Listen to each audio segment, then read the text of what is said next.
Yes, inshuti bakunzi ba Amavubi News nkomeje ko nagenda mbifuriza ubwaneza nkomeje ko nagenda mbifuriza amahoro y'Imana ndetse n'umugisha kabisa byayo nkomeje ko nagenda mbifuriza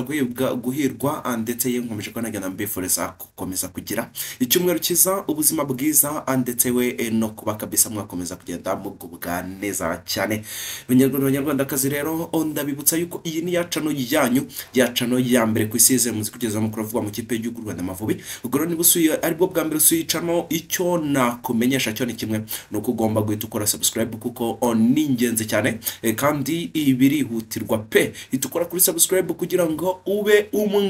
umwe kabisa wa mbere amakuru yose dukoze amakuru avuga mu kipe y'u Rwanda Amavubi uzajya yamenya kugihe akakugiraho yizewe kandi asesenguye neza cyane nkuko ahangaha ari uko nguko tubigenza iyi niyo channel ikubwira uko abakinnyi b'Abanyarwanda babakiri burayi baba barimo bagenda bitwara babandi bose baba barimo bagenda baganirizwa kugira ngo bazaze mu kipe y'u Rwanda Amavubi ibyo byose nahangaho bisanga ubwo rero niba utarakora subscribe itukoraho cyane ko nta kindi kiguzi gusaba ni umutima ukubwira ngo koraho wonyine kabisa ni wo wonyine utegetswe kumvira ubundi ugahita ukora kuri subscribe ibindi byo ukazabitubaza ntuzigera ubyicuza no gukora subscribe kuko nahangaha byose bisigaye bibera amakuru avuga mu Mavubi nahangaha uzajya yumva honyine tutakuvangiye kabisa ubwo rero icyo nakumenyesha cyo ni kimwe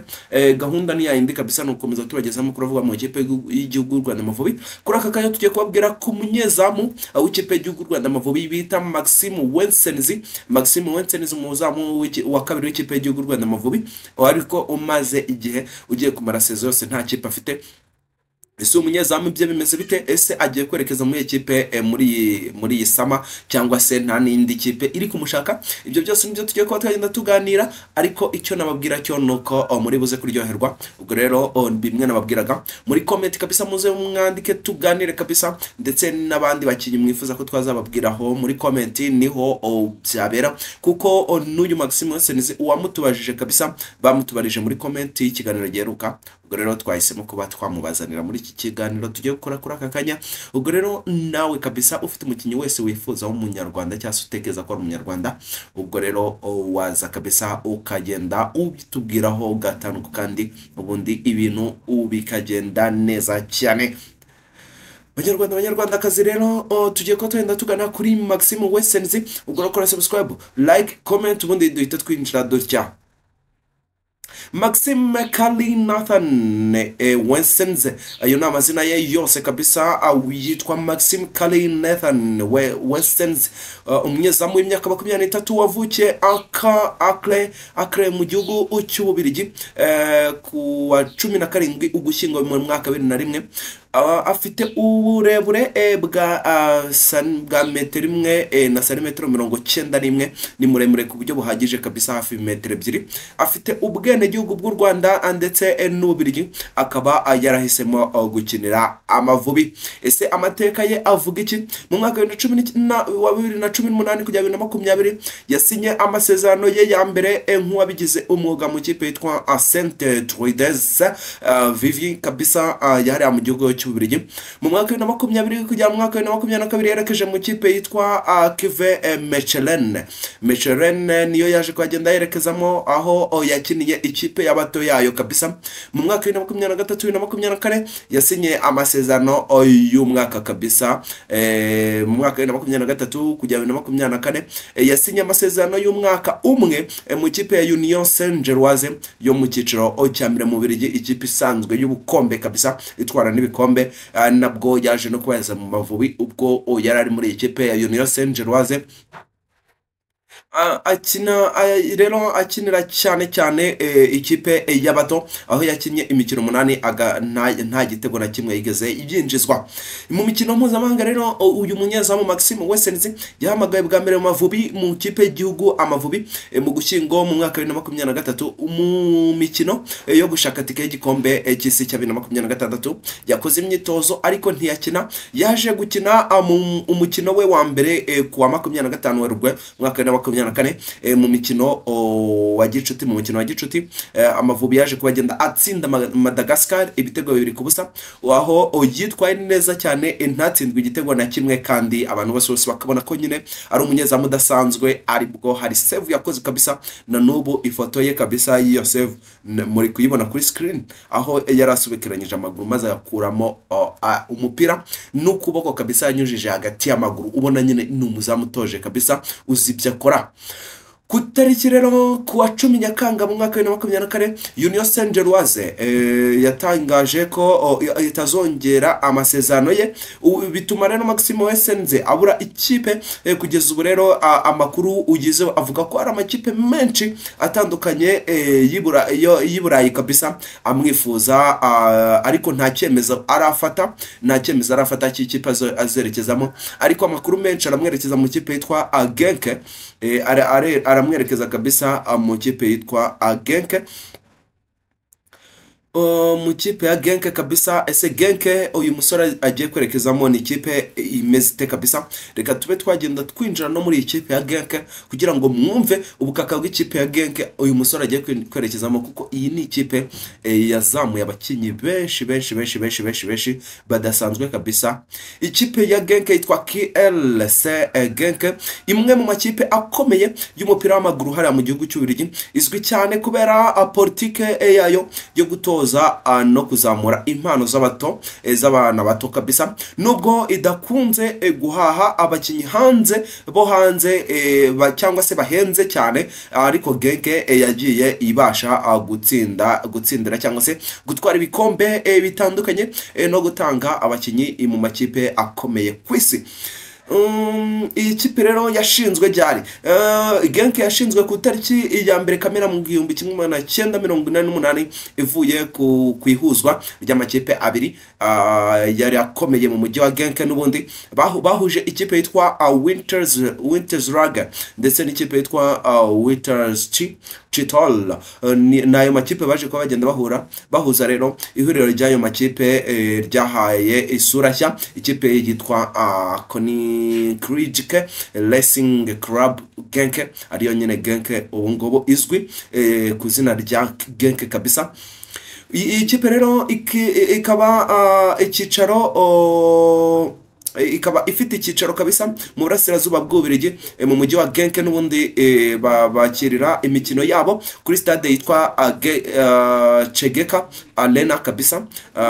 Chegeka Arena niho bakirira kabisa, stade yakira abantu bagera ku bihumbi 23 kabisa. Urumva ni stade nziza cyane kandi nini. Iyi kipe rero ya Genk imaze kwegukana ibikombe bikomeye mu gihugu, harimo Belgian Pro League shampiyona kabisa y'icyiciro cya mbere mu Bubiligi, imaze kwegukana inshuro enye mu 1990 muri saison y'igihumbi 1998 1999 ya 2001 2002 saison ya 2010 2011 ndetse na 2018 2019 kabisa. Ubwo rero iyo urumva zose ni shampiyona enye imaze kwegukana, kandi iyi kipe yegukanye n'igikombe cya Belgian Cup, igikombe cy'igihugu kabisa inshuro 5. Iyi kipe kandi yegukanye icyo bita Belgian Super Cup inshuro 2 kabisa. Ni ikipe y'ubukombe uyu munyezamu w'u Rwanda agiye kubagenda yerekezamo nta gihindutse kabisa. Mu marushanwa mpuzamahanga aya UEFA Champions League na Europa League, Genk yagiye ihagararira Ububiligi neza, yigeze no kugera muri kimwe cy'umunani kabisa muri Europa League, ndetse ikaba yarageze inshuro 3 yitabira kabisa Champions League group stage kabisa, igera mu matsinda ya Champions League y'Iburayi inshuro 3 kabisa. Rero kucyereke abakinyi iyi kipe yagiye izamura, wumve ahangaha umuzamu wacu ikipe agiye kujyamo. Genk yamenyekanye cyane ku rwego rw'isi kubera ishuri ryayo ry'imyitozo cyangwa se akademi yayo ryazamuye abakinyi bakomeye ku rwego mpuzamahanga barimo Kevin De Bruyne wa Manchester City, Thibaut Courtois wa Real Madrid, Wilfried Ndidi wa Leicester City, Kalidou Koulibaly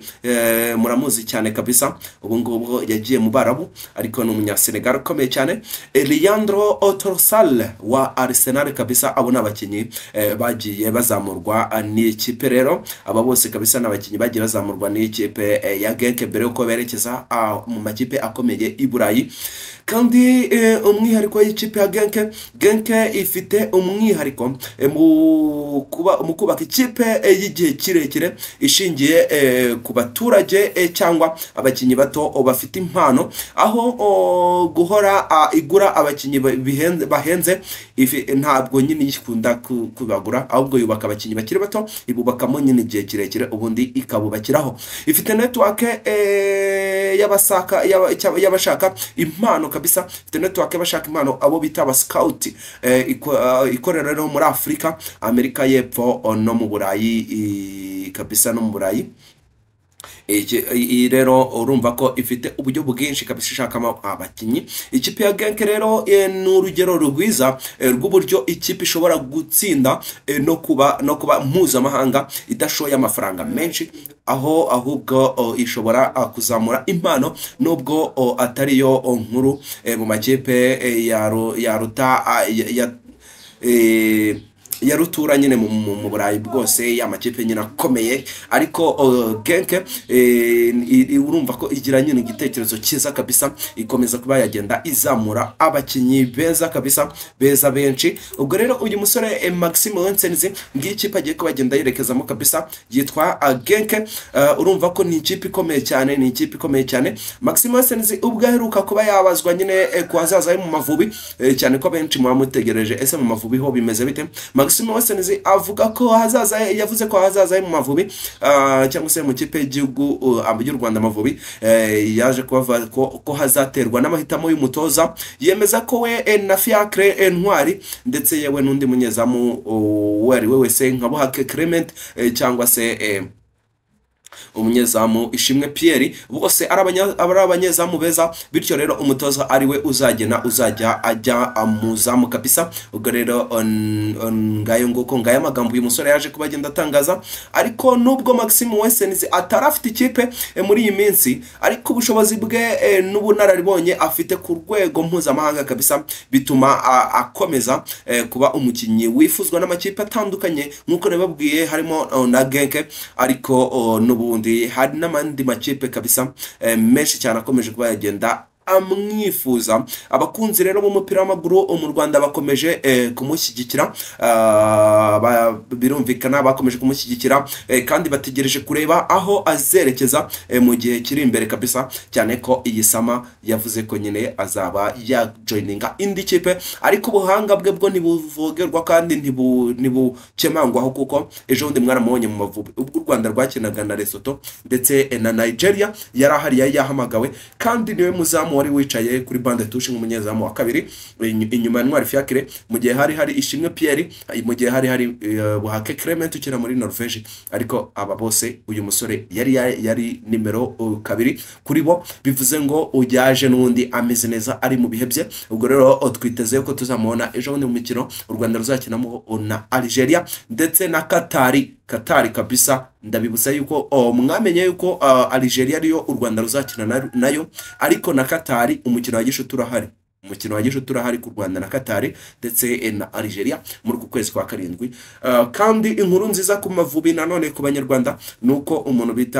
uwo bita kabisa Manishimwe Emmanuel Mangwende nyuma y'amezi agera kuri 7 adakandagira mu kibuga nyuma yo kuvunika kabisa, yamaze kubagenda amera neza. Ndetse no kuri uyu munsi ikipe ye ya AER Masoro iri buze kumanuka mu kibuga, uyu musore ashobora kuza gukina uyu mukino kuko imvune yakize. Byaje kuba byatangazwa ku munsi w'ejo nyuma yuko yakoze n'imyitozo akagaruka mu kibuga kabisa. Uyu mukinyi ikipe ye iri buze kumwifashisha kuri uyu umukino uyu munsi ikipe ye ifite kabisa hariya mu gihugu cya Cyprus cyase muri Chypre. Uyo nayo ni inkuru nziza kabisa. Nimero 3 y'Amavubi igiye kongera kubona nyirayo kabisa umeze neza cyane. Ugura abanyarwanda kazi tuze kubona mu bindi biganiro biri imbere. Niba utarakora subscribe itukora kabisa kugira ngo tuze kabisa tugenda tubana kabisa ibintu bimeze neza cyane 5 kwa 5 ubundi tuze gusubira kabisa. Ndabakunda cyane, Imana ikomeze barinde kandi ibiteho. Ciao ciao.